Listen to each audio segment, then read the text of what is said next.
Only weeks remain for Father Dennis Holschneider here at DePaul. And the 11th president of the university says there's one aspect of the job he will miss most. After a brief disruption by a disgruntled protester kicked off the forum here at the University of Chicago, White House press secretaries of the past and of the future sat down to discuss key issues. Thousands upon thousands of protesters have flooded the streets for the Chicago Women's March. Now, we don't know the exact number of just how many people are out here, but what we do know is that the original plan for the walk has been canceled. Here underneath Lakeshore Drive, many passerbys may just see a bunch of tents up on the sidewalk, but for some Chicago residents, these tents are their home.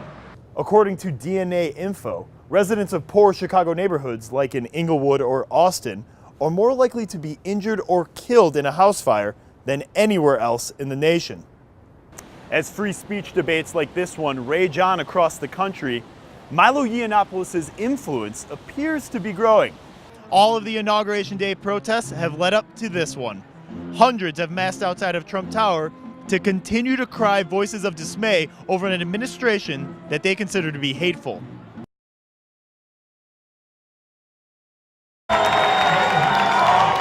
Election night began with optimism, as many supporters of Hillary Clinton waited in anticipation, believing the U.S. would finally have its very first Madam President.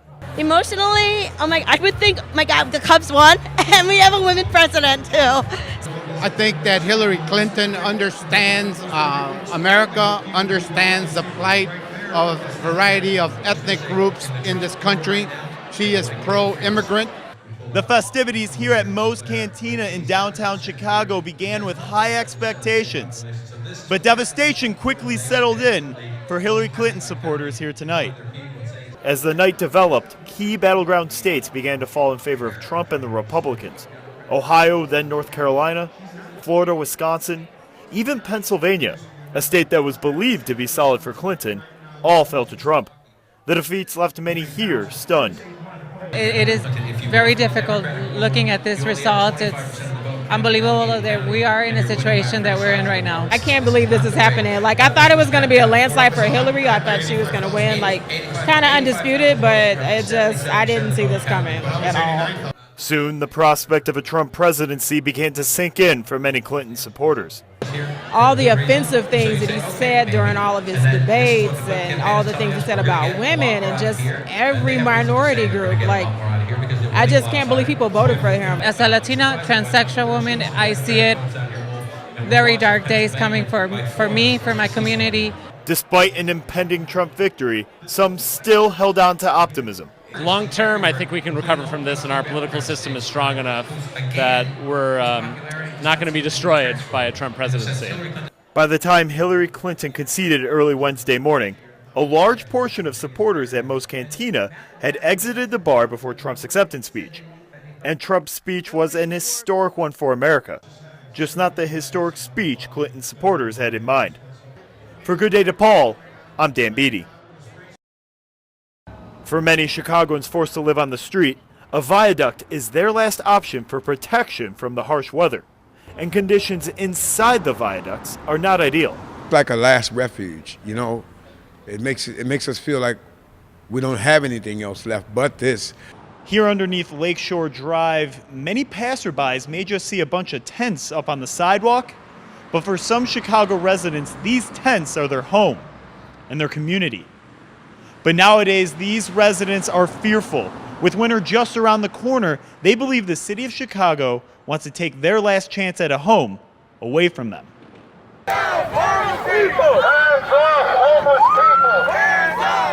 On October 13th, with the help of community organizers from the group One North Side, many of Uptown's homeless living in tent cities beneath Lakeshore Drive rose up and blocked traffic as a protest against the city. These homeless feel city officials don't care about them and want them gone. The city trying to get rid of us because they feel like we're a threat to them, and we're really not. Family and Support Services issued a statement declaring an increase in street cleanings underneath the viaducts, forcing occupants to move their tents and belongings during these cleaning times. The department also stated that they would convene for a vote in October regarding the tent cities and whether they could remain. These developments led to the Lakeshore Drive protest. Vivian Sow of One North Side is fighting for the rights of the tent owners. That we want the mayor to make sure that people aren't harassed and that tents aren't taken away and that their current homes aren't taken away before people are permanently housed.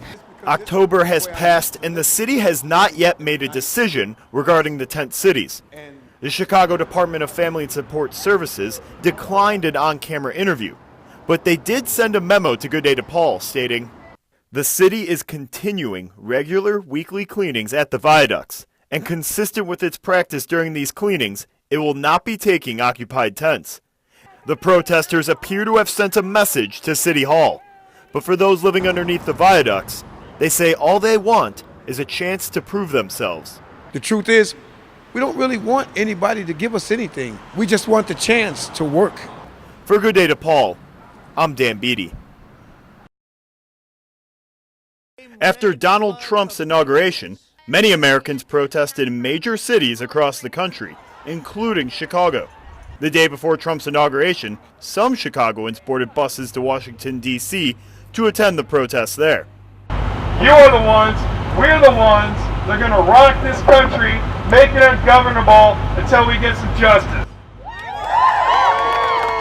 Soon after Mr. Trump's inauguration speech, DePaul students affiliated with STAT, Students Together Against Trump, congregated in the sack pit of Lincoln Park campus to show their opposition.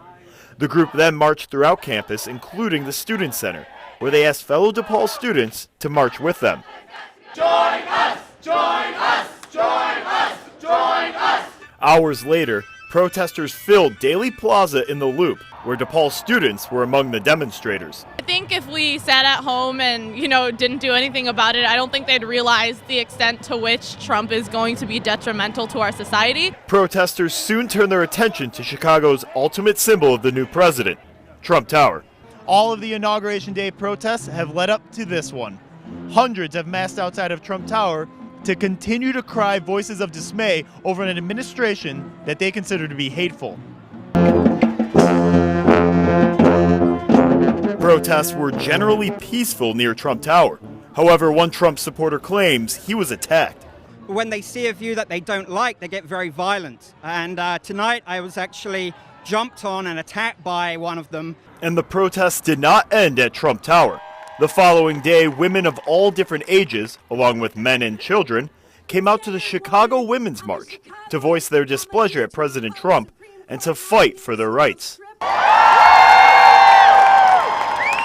I need to feel better after yesterday, and it's good to be with my friends and with like-minded people. I think we need to remind our Congress people that we are watching and that it's important to make sure that they are doing what they are supposed to do. The march grew to an estimated 250,000 people, effectively shutting down portions of downtown Chicago.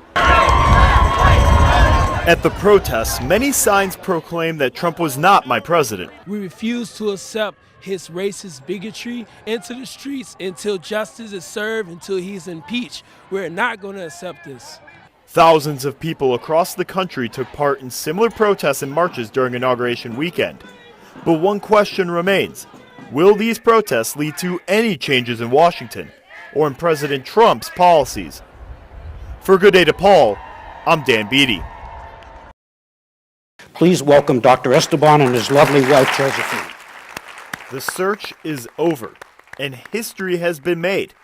Dr. Gabriel Esteban will be the 12th president of DePaul University, replacing Father Dennis Holschneider and becoming the first non-priest to be DePaul's president. I'm humbled to stand before you today, and we are blessed to join you as a member of the DePaul community. Born and raised in the Philippines, Dr. Esteban is an immigrant to the U.S. He spent much of his life as an administrator dedicated to higher learning. Dr. Esteban was provost at Seton Hall University in New Jersey before becoming that school's first lay president in 2011. William Bennett, the chair of DePaul's Board of Trustees, led the committee that recommended Dr. Esteban. He has an incredible dedication to students.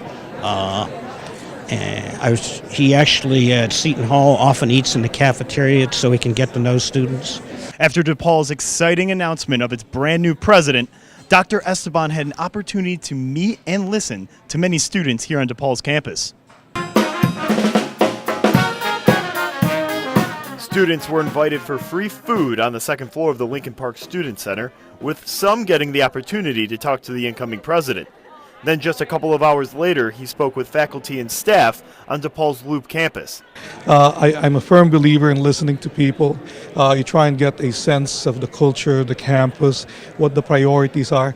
And some DePaul students want to be heard. At the announcement ceremony, protesters held up signs with questions directed at the incoming president on issues like undocumented students and sexual assault. Michael Lynch, a member of the student government at DePaul, feels that listening to students should be Dr. Esteban's top priority. Being that active listener and being a part of the community, that should be his first priority. We have great faculty leadership, student leadership, and so on. So that's my goal, to have some time at the beginning to just sit down and listen to different groups. As Father Holschneider passes off the presidential baton to Dr. Esteban, an historic new era begins at DePaul. For Good Day DePaul, I'm Dan Beedie.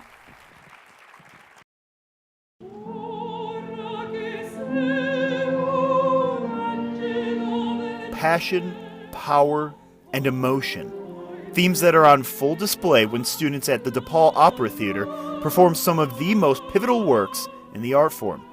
And those students are prepping for their next presentation of another masterpiece. DePaul students will take the stage here at the Merle Reskin Theater. Students will belt out the gorgeous melodies of the late, great Italian opera composer Giacomo Puccini.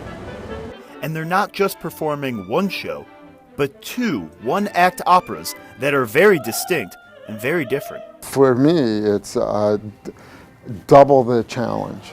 Professor Harry Silverstein, the director of both shows, as well as the director of the DePaul Opera Theater, is acutely aware of the difficulties two shows presents to him and his cast. All of the challenges for each of the individual operas are the same for a 1-hour performance as they are for a 3-hour performance. So we just have twice the amount of work. The first show, titled Suor Angelica, is a heart-wrenching story about a nun who is sent to a convent for having a child out of wedlock. Then comes Yanni Schicchi, a comedy about a wealthy family from Florence squabbling over inheritance money after the rich patriarch of the family passes away. According to Yanni Schicchi cast members, the transition from a tragedy to a comedy is enjoyable for the cast. It gives us such an opportunity to, I guess, in a good way, toy with the emotions of the audience, because they're just really expecting, they're hoping for anything but exactly what just happened, and it is a complete contrast. The show possesses the solo O Ma Mio Babino Caro, one of the most recognizable solos in all of opera.